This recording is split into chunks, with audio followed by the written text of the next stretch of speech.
This video is to provide interventions for students with ADHD.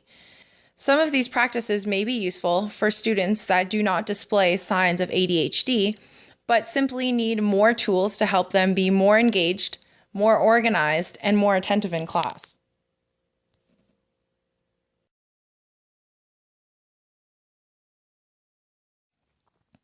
Attention deficit hyperactivity disorder, also known as ADHD, is a behavioral disorder that affects many and is commonly diagnosed during the school years. ADHD within children often involves acting without thinking, hyperactivity, and the lack of ability to focus.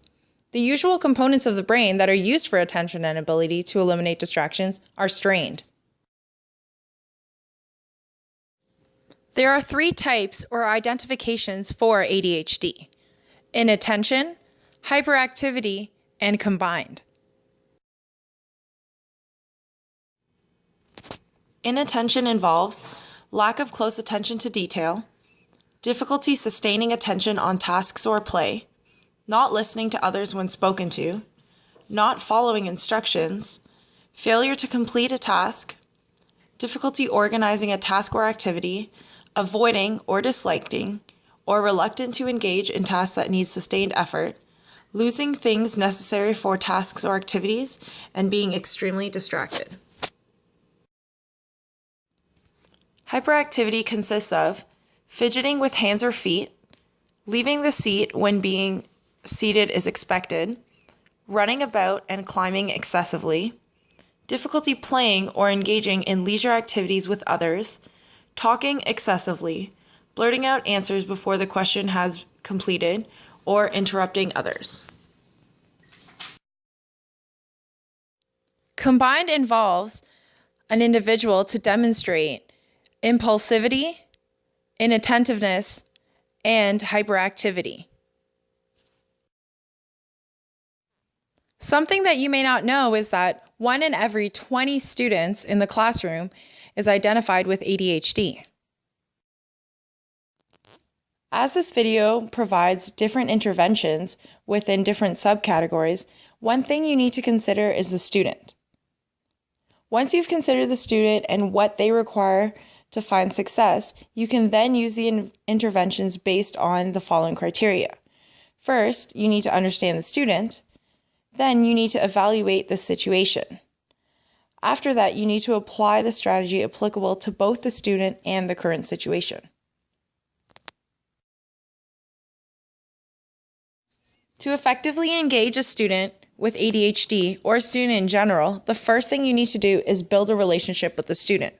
Although this seems to be one of the first and most important steps of teaching in general, this is even more important with a student with ADHD.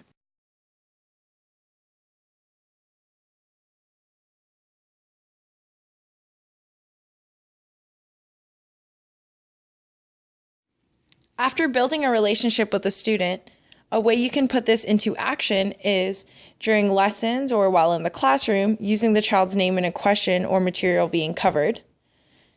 Signal that he or she is going to have to answer a question about what is being said. Develop a private running joke between you and the student that can be evoked or re-invoked with you and the student. And incorporate the student's interest into a lesson plan. Preferential seating is a key classroom intervention that you can use for students with ADHD. This may be a simple or difficult task. There are some students with ADHD that know exactly where they need to sit to find success. For the students that do not know this answer, it is important to take into consideration what kind of ADHD they exhibit or what helps them find success. For a student that gets easily distracted, needs constant reminders, or simply succeeds better if they are within proximity of the teacher, it is important that their desk is relatively close to the front or close to the teacher's desk.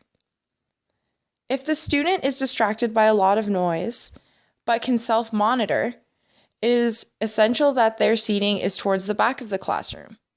As most of the noise goes towards the front, being at the back allows them to have less distractions via noise. If you have a student that has been granted the privilege of going for walks or taking breaks outside of the classroom It would be essential if the student's desk was closer to the door. This allows them to leave as they need to without being distracted through walking through the classroom and potentially causing a distraction for other students.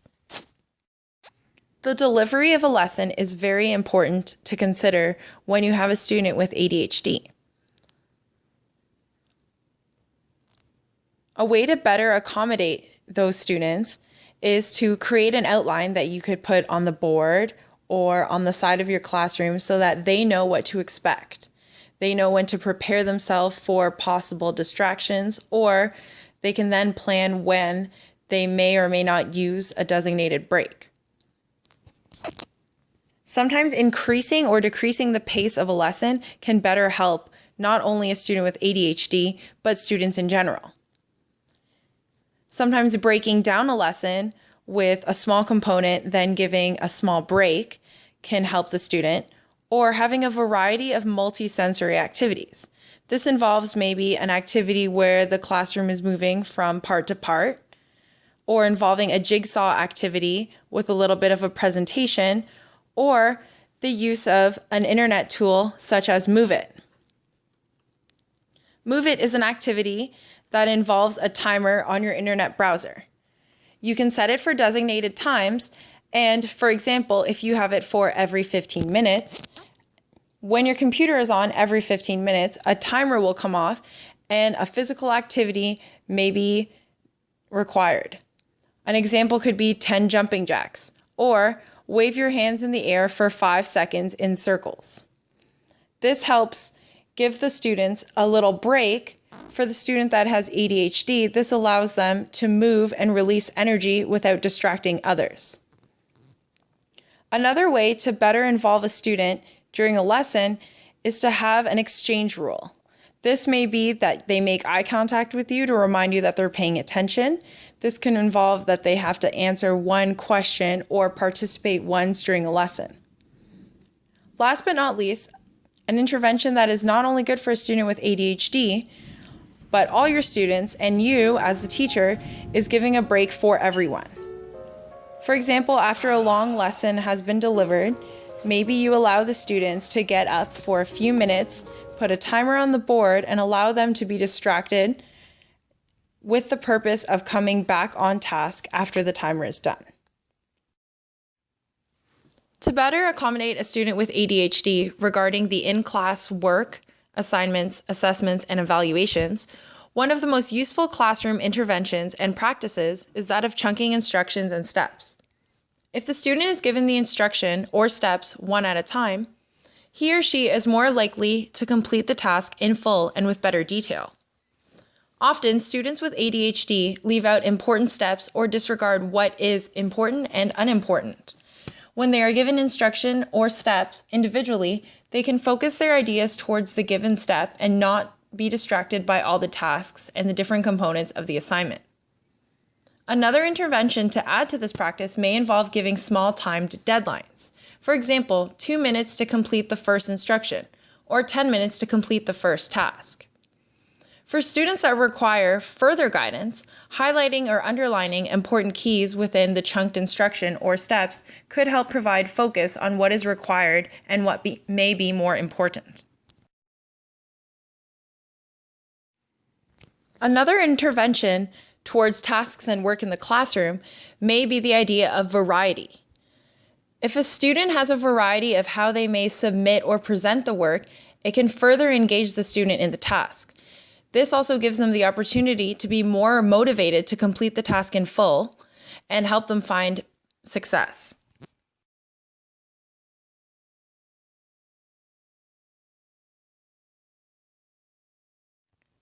Behavior sometimes becomes an issue with students with ADHD. Classroom interventions to help the student avoid engaging in issues will dramatically help the student find success. One of the most useful practices is establishing routines.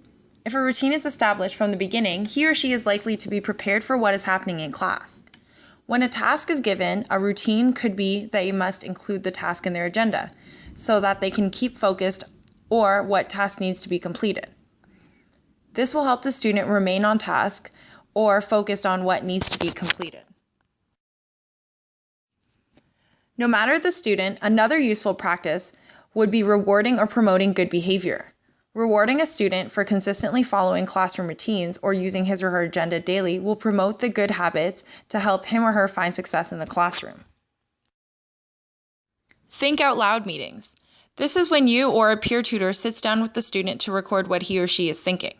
For a task or assignment, sometimes graphic organizers can become overwhelming.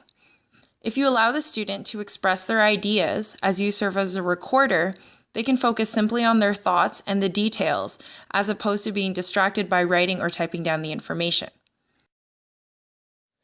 Many of the organizational interventions and practices have been previously mentioned throughout this video as they relate to other subtopics. This involves chunking instructions and steps, the use of an agenda, and class routines.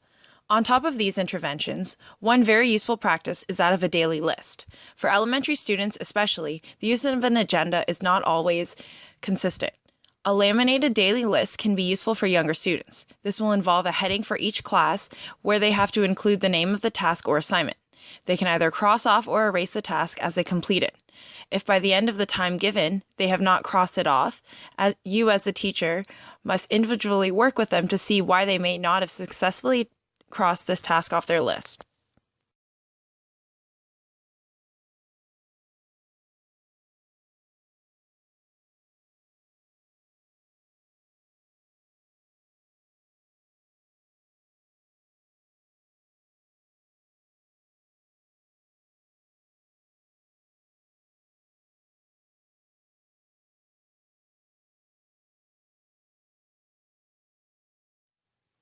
Fidget tools and toys can be very helpful for a student with ADHD. It allows them to release a part of their energy while remaining focused on the task or the lesson being delivered. Something to consider, though, is that a tool or toy may work for one student, but may provide a distraction to another student. So it is very important that these tools and toys are used when necessary.